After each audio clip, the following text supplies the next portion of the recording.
We have so much to get into today. Let me pull up my notes here. Let's see if we get any chat. We didn't get any this time, but first we got to talk about Grok for government and the Grok artificial intelligence friend. So Grok for government is as you guys know, Grok is the XAI artificial intelligence program.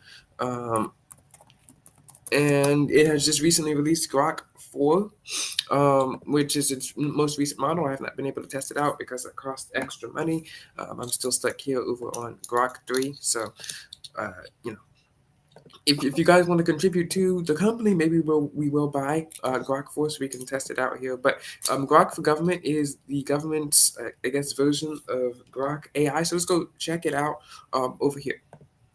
So, Grok Government is a suite of frontier AI products available for United States government customers, and it's going to be based here in the United States. And um, let me see what kind of software that they're going to have here. So it's going to be available for even as local as this, local government, state governments, and of course America's national security. It's going to have Grok 4 built into it. It's going to have deep search tools of use, all quote unquote industry leading commercial products as well. I mean, imagine how interesting this would be if we could finally go back, get into, because government technology, contrary to popular belief, except for like the highest levels known the NSA, is really bad. I mean, have any of you been on a government website recently? Who knows? Maybe they could use the very good coding tools that are in this to help, recode government websites to make them, look like they weren't built back in 2007.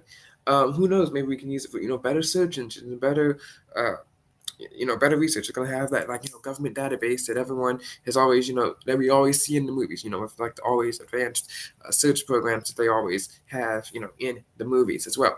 That would be really, really interesting as well. Now, another thing that is taking heat online is the Grok. I guess it's more consumer facing. It's the Grok AI girlfriend and I guess boyfriend or whatever here. So it's this anime character.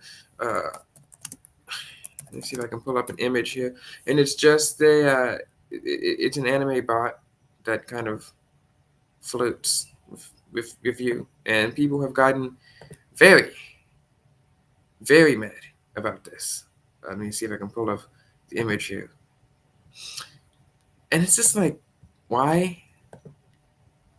I mean, come on, get lives, seriously. So it's just this.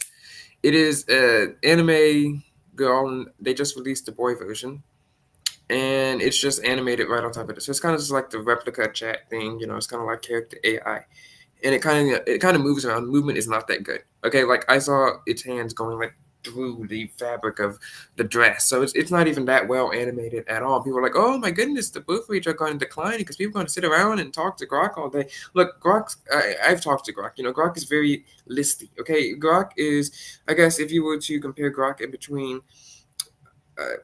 AI, I think would be a step up between what's it called, Perplexity. In terms of Perplexity, is more of a search engine with some AI features, and then a step below ChatGPT, which is of course a fully featured AI suite. And then Gemini is kind of, it's just Gemini is really good for coding, really good for image generation, not really good at talking to as well. So it's kind of a catch right there. So it's just gonna be a whole bunch of like listy type AI thing. It's not that good. People are gonna be sitting around here, not getting married because they can go talk to their little AI Grok anime bot in a dress. And to all the people who are blocking it, whining about it, saying, "Oh my goodness, this is horrible. Oh my goodness, this is the worst thing that we've ever seen. Oh my goodness, he's the Antichrist." Get lives, seriously. Now back to a subject. As you guys may remember, in November or December of 2023, two glorious days in December of 2023, where I got to be treated like a first class citizen by the general populace. A former Glory High GNN survey showed that about 50% of people only cared about, at the schools, about 25 people cared about iMessage when that came into play with group chats as well as this iMessage as well. And as you guys remember, Beeper Mini was this application that would essentially allow me to send text to my iMessage friends and it to appear to be an iPhone. It had all the features of iMessage except for the the iMessage games. It was the one thing it didn't have, and of course FaceTime.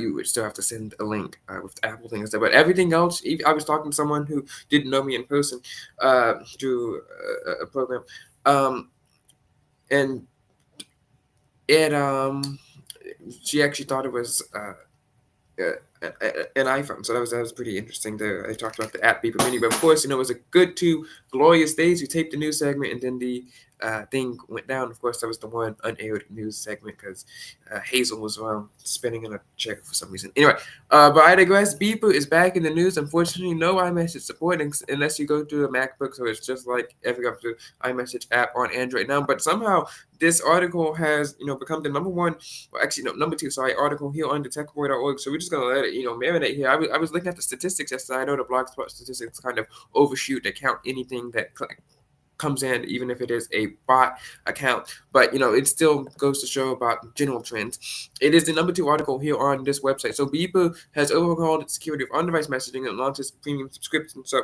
Beeper used to go to Beeper servers. Now it goes through I guess the direct application. So Beeper, if you guys don't know, is this application that combines multiple messaging applications: Discord, Telegram, Instagram,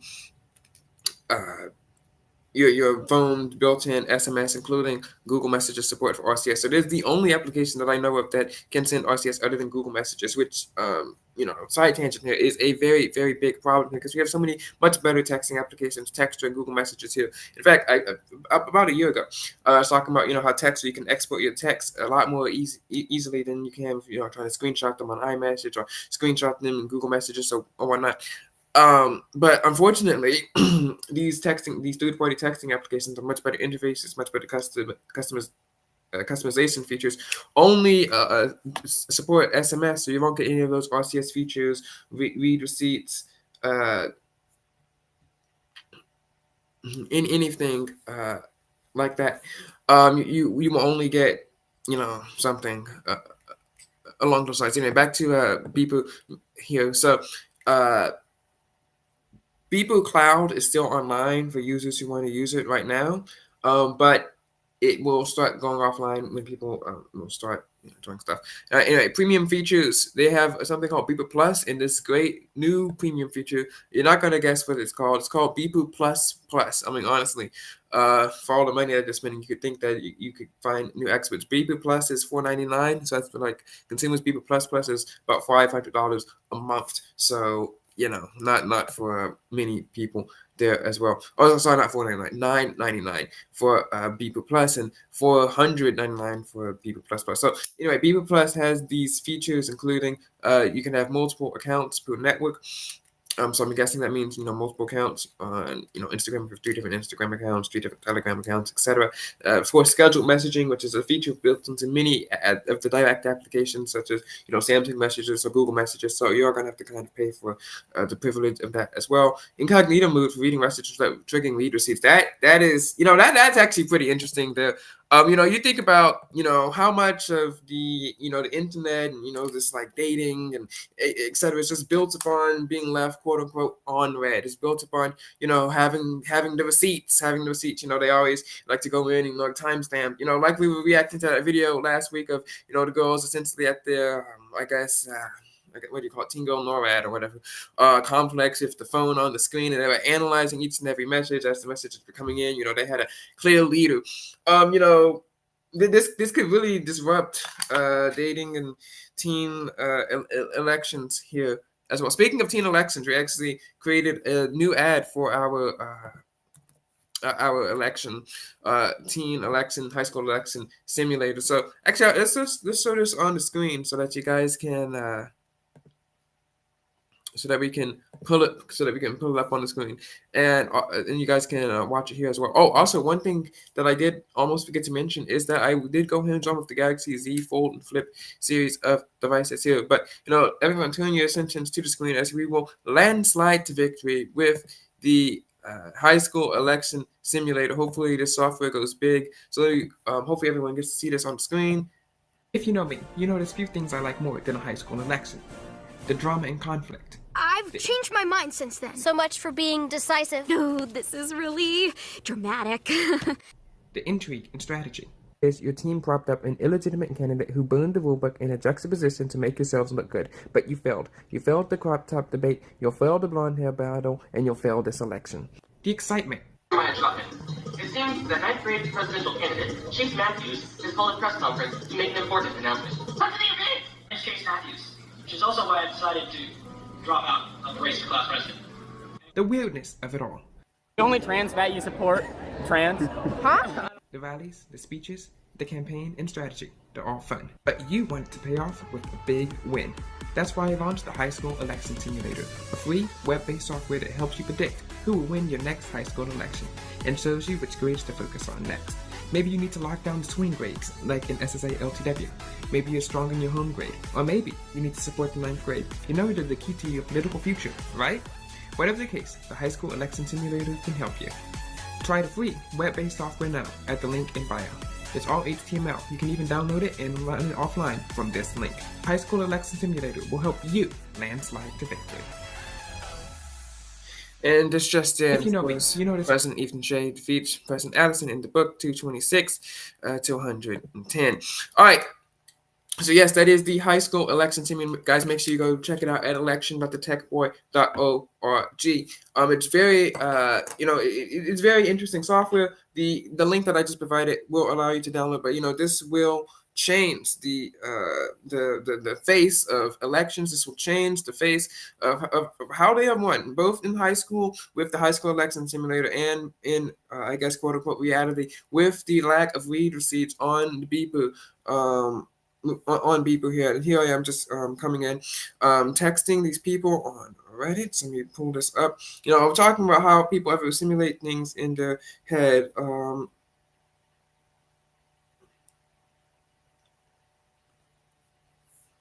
How people, simulate things in their head. As you guys know, we always like here in headquarters simulate stuff in our head. What would happen if, for SSA invaded GCAM? What would happen if GCAM went to war with JVN, who won the war, et cetera, et cetera? All sorts of key canon events. And now, of course, what would happen if MI6 and 8, got into war? What would happen if, as you guys know, we accidentally launched the missile at AI? It's bring it over. So, just all sorts of things like that. It's really key. It's really important to stay focused. Like to have a plan for anything and everything that could potentially happen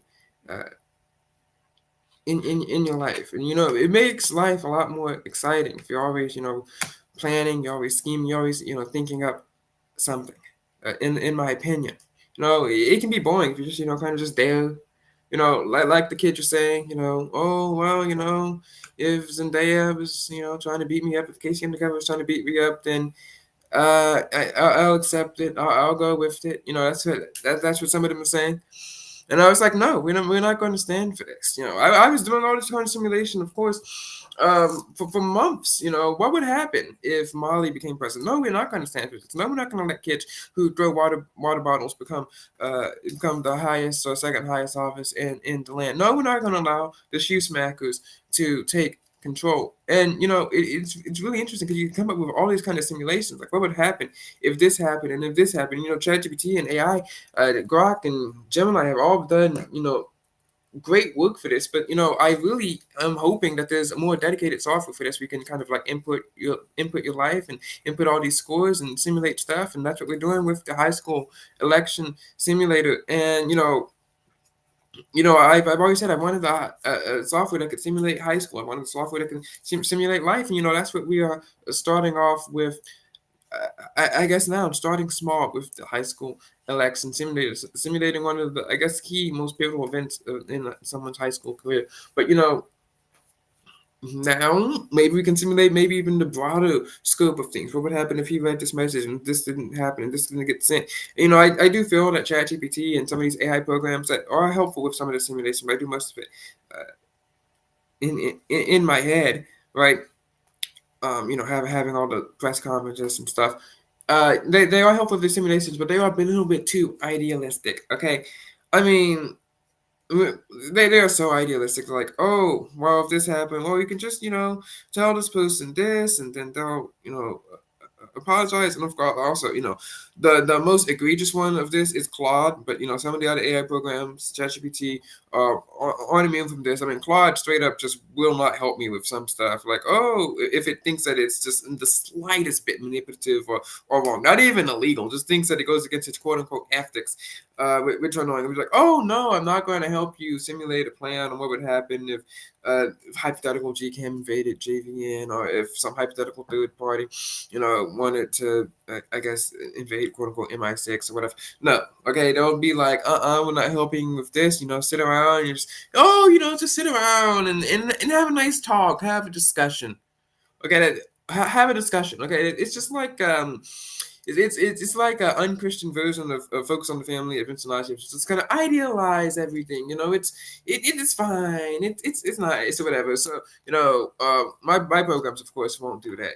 We are trying to find out key problems here. Like I was thinking just the other day, like what would SSA's foreign policy was anti teenage dating, but we were like, oh well, we didn't want to accident cause a war and disrupt the school or anything. Oh, what would happen if like two irrelevant people from relevant in terms of geopolitics, not irrelevant, like every person has worth and value, but whatever, irrelevant people start dating, what would SSA do? And Claude would probably be like, oh well, do nothing, it's great, it's an amazing thing.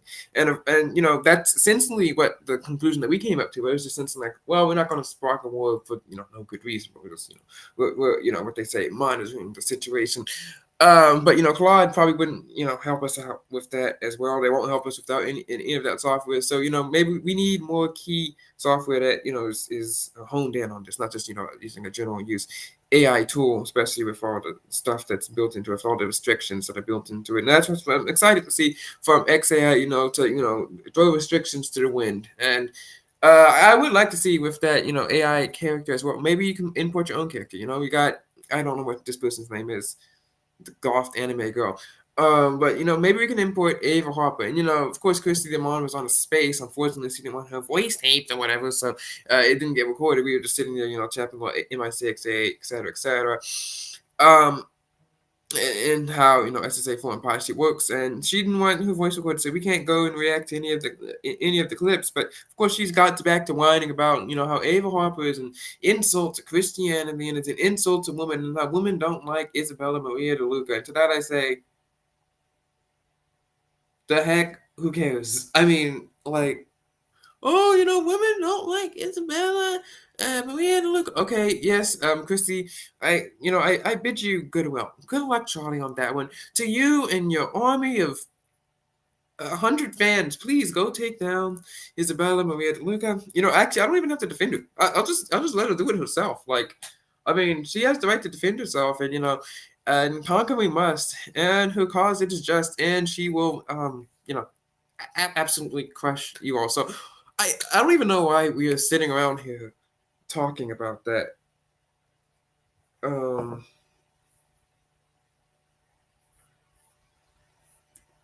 Yeah, anyway, I do remember that one episode when she absolutely nuked Just Purely Things. And Christy, you aren't Just Purely Things. You're nowhere near Just Purely Things. All right, now to our next article, which is the app economy has killed computers and it's killed innovation. It is so totally and objectively clear. We shouldn't even have to say this. This should go without saying, but the app economy has killed computing. Like I was watching this video about, I guess these like text to download applications, text to download ringtones economy, and it's about around before the 2007 iPhone first came out, and of course in 2008 the App Store came out, which kind of killed this business model. Essentially, you would text to download some ringtone, some video, some mobile program if you had a phone that supported it. And I think that's pretty interesting, right? Yes, the thing was about how it was extremely predatory. Companies, cell phone carriers, they get about 50% of the profits. They even got fined for this back in 2013. So that's probably one of the reasons you don't see this now too. Another reason is, of course, high-speed data, the internet catching on more onto phones. You got like a default good browser like Safari, or better than what was on at the time, like Safari or Chrome or whatever the default browser in Android was until they switched over to Chrome. But I digress. The interesting thing is, of course, they use the what's it called? Wireless access protocol in the phone. I mean, with text, you get your programs like that, and I wrote this article before, but this is really key. It's like we don't really see much like that anymore. Google up until like the mid 2013, maybe I think, used to have text to Google. You could text and it would ping Google servers all without internet, and you could get essentially like a basic answer about something like that. It would help people who had low data. That's not online anymore. There used to be some type of text to chat GPT service. I think that's online, but server like WhatsApp or something like that. But some of them did their own, but they had to like buy some Trello credits and have a computer that was permanently connected to the internet, so it's not at scale like Google was or something like that. Someone's computer had to be connected in, like Trello's computer or their computer. Of course, they had to keep paying for it, something like that. It's that computing and cell phones have kind of merged into each other. I actually saw this headline that Google has confirmed that they're going to merge together Chrome OS and Android in the coming future. And, as sad as that is, I mean, it makes a lot of sense. Like, we do the same things on our phones that we do on our laptops. I'm drawn back to the image of the people. I think they might have been like high school seniors or college age girls or whatever. Of course, I'm not good at judging age. I mean, you can be 13, you can be 17. I mean, flip a coin. But whatever. But I'm just gonna say they're high school seniors or college age people, and they were typing on these MacBooks, and you know what they were doing? Typing on the MacBooks, they were typing in Google Docs something on their MacBooks. Essentially, they had $1,000 computer with all this processing power. I think I had like an M series chip or something like that. And what are they doing? They're just sitting there typing on Google Docs. And their iPhones on there as well, primarily also could be used to type on Google Docs. You're just using it because it had the bigger screen. That is essentially what Chrome OS is. It's just a more locked down version of Android with a bigger screen. I mean, I was in the store yesterday and I saw these Chromebooks. They were selling them in Best Buy. And it was like double the storage, double the speed, double the RAM. I'm like, what do you need that for? I mean, everything's in Google Drive. You don't really need that much RAM to run the Chrome OS version of Chrome or whatever.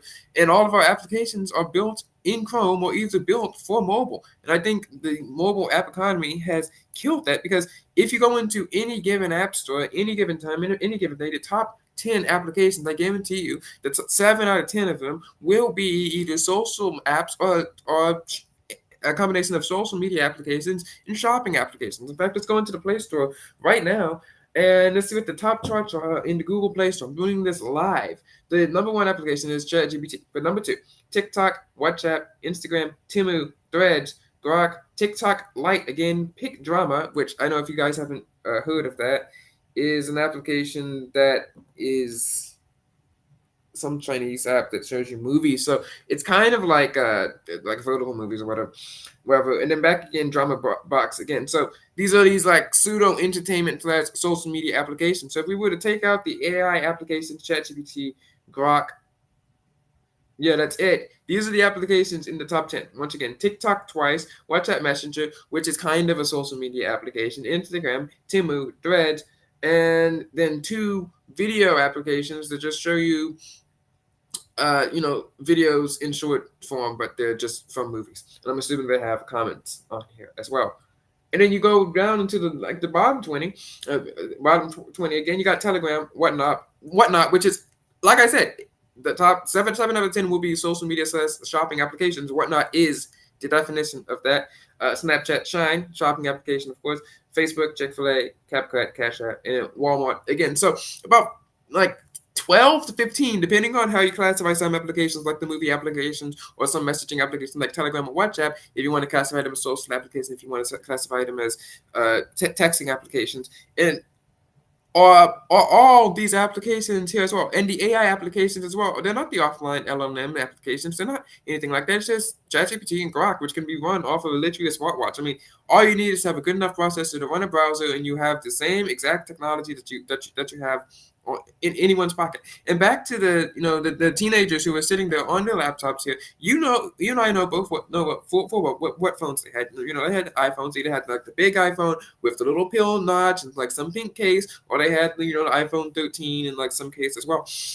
It's just like, since the iPhone 6, how have we really advanced or progressed in terms of technology in this app economy? And the only one standout like killer application that I've always wanted something like this, even before I even knew what it was, would be maybe ChatGPT back in 2022. Would be an application in I think 2023 as well. I mean, the app economy really kind of killed computing because before phones came into the fray, and just for full transparency, or I guess more context, that entire ad that you saw was taped and filmed off of my phone, right? Before phones came into the fray, you saw all these kind of advancements in technology. I'm going to use this example from Zoe 101. Taped 2005 to like 2008 as well. There's this episode where they get their sidekicks. They're super excited to have them, and they just kind of just use them for messaging and maybe like a little bit of internet browsing as well. But in the election episode, they actually have their own little like advanced election simulator kind of polling software as well. So lots of the TechBoy inspiration comes from the show, one of the top shows of all time. In my opinion, they're using it on a laptop. They have like these live streams that come in. They have these live streams that they're live streaming from a camera. I think I talk about this, and it's in the band. It routes through the internet through radio frequency or whatever, and connects to a laptop. And it's just like the app economy. First of all, it killed computing because the top applications are either shopping or social media applications, which just essentially conduits for websites. The clients' websites are not really that good. Even the tools that we have seen on computing, like video editing and things that people say, oh, there's computing like that as well. They're like, oh, it's just a website here as well. And you can kind of see this fall off here in real time. So A101, you have the T-Mobile hit top sentence and missiles in browser web. Good luck, Charlie. From 2011 to 2013, 14-ish, they have something like that. The vlogs being recorded on a video camera and edited on a very, very prominent laptop. In fact, there's an entire thing about how Teddy loses her laptop in a dishwasher, but it's actually who buffs his laptop that looks the same. As smartphones got more powerful, more applications got developed, customers and consumers got lazy. In the 80s and in the 90s, you're always innovating. You're always pushing. You're always looking for, some new, thing that you could do in technology. You heard about this kid who like programmed some computer in like the 90s or whatever to do something interesting. And I know some of this is fictional, but in Adventures in Odyssey, this episode was taped in like the 90s. He connected his computer to a modem so that his dad could get the prices of different beats or whatever. Like he was a farmer. And keep inventory as well. The top implications are always messaging applications, some social media applications, and shopping applications. Smartphones proliferated in usage throughout this period of time. So between the time of Good Luck Charlie in 2011 to its end date in 2014, this survey entered 2015, smartphones doubled from 107.2 million to 217.3 million things right there. And companies then probably correctly decided the next frontier was desktop, but not mobile. And what happened around this time? Around Christmas 2015. Think back 10 years. Think about Christmas 2015. Think Christmas from 2015 to maybe like 2019 or something like that. What happened? You get all these app-controlled toys. You got app-controlled drones. You got app-controlled cameras. You got app-controlled programs. I mean, and it's ridiculous. It's absolutely ridiculous. For instance, you have you got your Avant smart lights. I reviewed these before. There is no desktop thing for this. You got Ring doorbell. Your Ring doorbell. It's primarily mobile. Heck, the Motorola talk about walkie-talkies that I have right here and I'm reviewing right now. Heaven forbid that you want to send a message from your computer to the talk about to the other things. No, you have to have an application. I even installed BlueStacks. You can't do it in BlueStacks. It has something wrong with like the Bluetooth connectivity. So essentially, a phone became your sole computer, and the Wi-Fi and Bluetooth and internet kind of took over as the one way that people want to communicate. If you want to, I was thinking. Look, we have proof. We know that radio communication can work offline. The proof is right here. All right. The only reason this needs Bluetooth is because it doesn't have a keyboard, right? But the iSpy video walkie-talkies show. They are literal proof that you can have video communication and stuff like that work offline. But no, what do companies do? They push Wi-Fi. They push all these things. You go on Amazon right now and look for any low-level security camera, and it's going to have an app installed, and it's going to be like some scammy, shady Chinese application that you probably don't want on your phone. But they don't really have a desktop equivalent for this. I was looking for like some GPS trackers. I wanted to have a GPS tracker. Of course, I know these do need internet, but I couldn't even find one that had a website on it for on Amazon. All right. So if you wanted to track it, you needed to download this like mandatory application. Why do you need a phone to have like a GPS homing device? Like, come on. Are you serious right now? So of course, the top 10 applications are all like social media websites and messaging applications that work just as well on an iPhone 6 and they do on a Samsung Galaxy S24.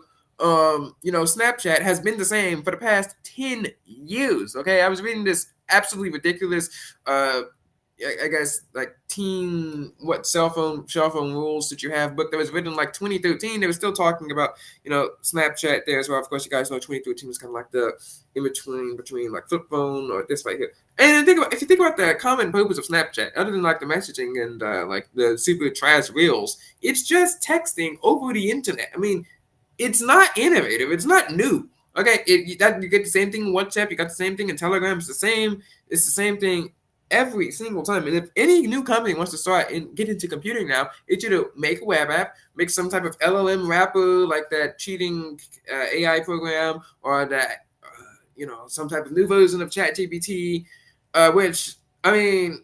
To be honest, it was really interesting how, ChatGPT gets released in November of 2022, and then like Google Bard is released like 3-4 months later in 2023. Like, what, did all of y'all know how to make this type of program and just didn't want to release it because you got scared or something? Like, ChatGPT, especially in the early days, and Bard, especially in the early days, were not good.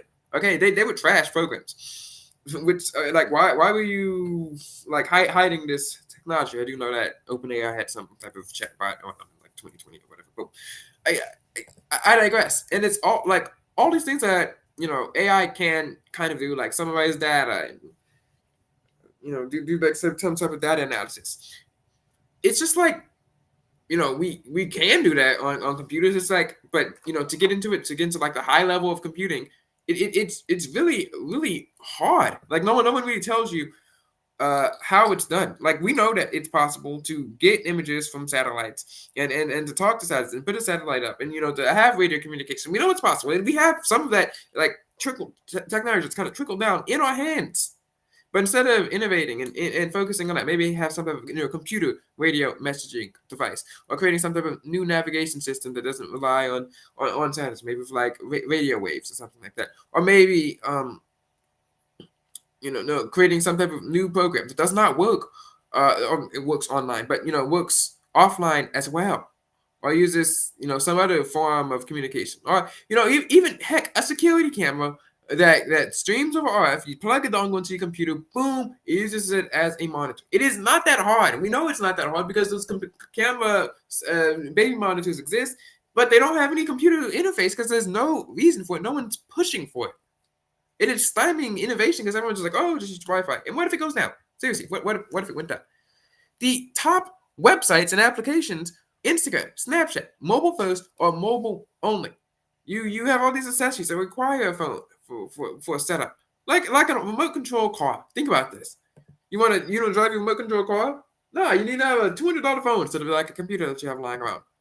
You want a you want to have your little camera filters here on the computer? Nope. You gotta use either Snapchat to do those like weird camera lenses, or have a Apple computer with the built-in photo booth tool. Or maybe you can risk it and download some random scammy Chinese application. Nothing is being innovated. Nothing's being created anymore. That's a huge problem. Like, I mean, it's the same technology in 2024 as it is in 2025.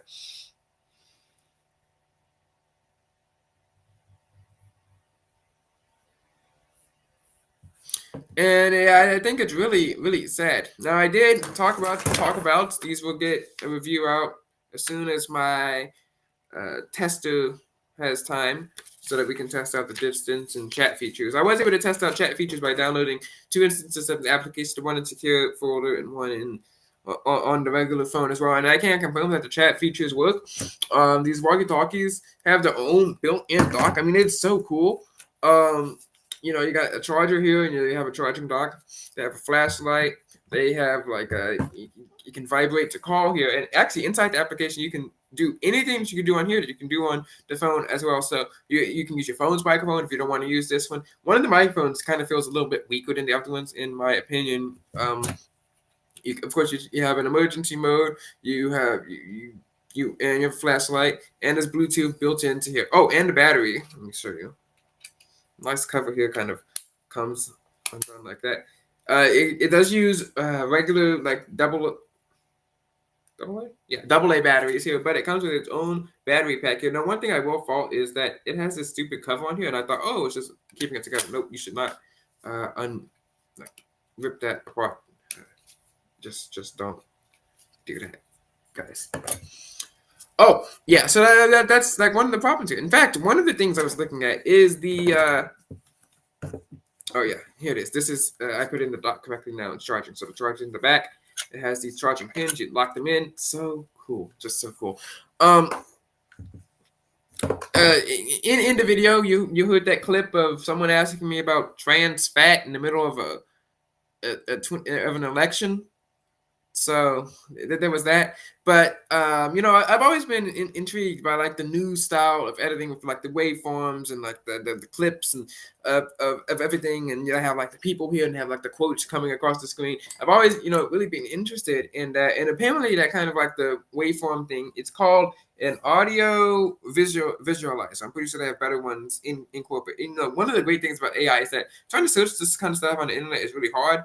Of course, you're going to get like a whole bunch of ads, and of course, you're going to get a whole bunch of like low effort articles, even before AI, like low effort articles. We're just trying to like push this software here. But if you really want to know how they did it or how they were, how they made something, it's kind of like oh well, they did this and then this happened. Like whoa, how did that happen? How did that happen? How'd you get from this to this?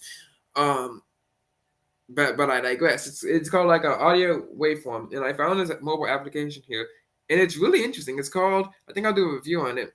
It's called Visualization Video Make. There are ads in it. You do have to watch like a 60-second ad to export, but I have screen recording, so I mean it's not like I need it in 4K.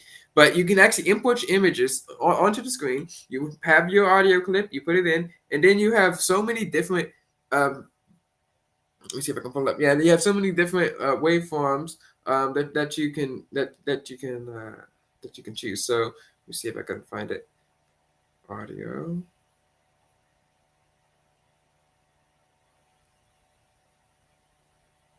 You can change the spectrum. You can change the size of the spectrum. So here you have like a bar chart, and you can scroll across and change the size of the spectrum. So I think that's really interesting. And with some advanced like video editing tactics or techniques, you can do some amazing things with that. That's called like video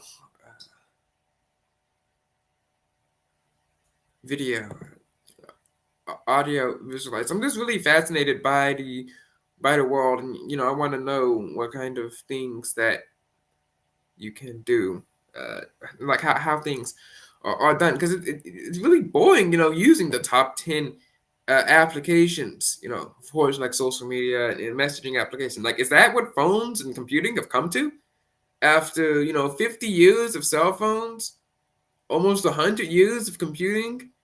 First starting off to use math, and then you have people doing all this type of stuff and hacking the computer lab in like in the late 90s or the early 2000s, like code and using like all these new Windows features. Getting excited to do some instant messaging features. But you still have other things to do on the wall. You always have like the computer tech genius that's always doing something interesting on the computer. After almost 100 years of this, have we just come to, oh, well, we're getting a computer for Google Docs, and if you have a phone synced to it, maybe you can iMessage your friends and do some video calling. And I got a phone, so I can iMessage and Snapchat. Is that what computing has come to? $2,000 worth of Instagram, Snapchat, Google, and Google Docs. and then just a whole bunch of people sitting around on podcasts or on YouTube reacting to other people's Instagram, Snapchat, and Google chats, going in and talking about some random, high school breakup with like screenshots and going a whole bunch of quote unquote investigations where you just like scroll through someone's profile and zoom in the back and oh wow, wait, is that a girl back there? Oh wait, let me do a face recognition search. It's not actually face recognition. Just go through like their 50 million photos with like their long fingernails going. Oh wait, I found it. Like, bro, you do not work for the dang FBI. Okay, and your investigation I could have done in 3 seconds. And is this what computing has come to? You just you take your phone around like a camera, you get some like stupid video. Oh wow, look, it's super blurry, guys. And if you're like at a high school dance and you can post and be like, yeah, guys, I was at the high school dance at the best time of my night.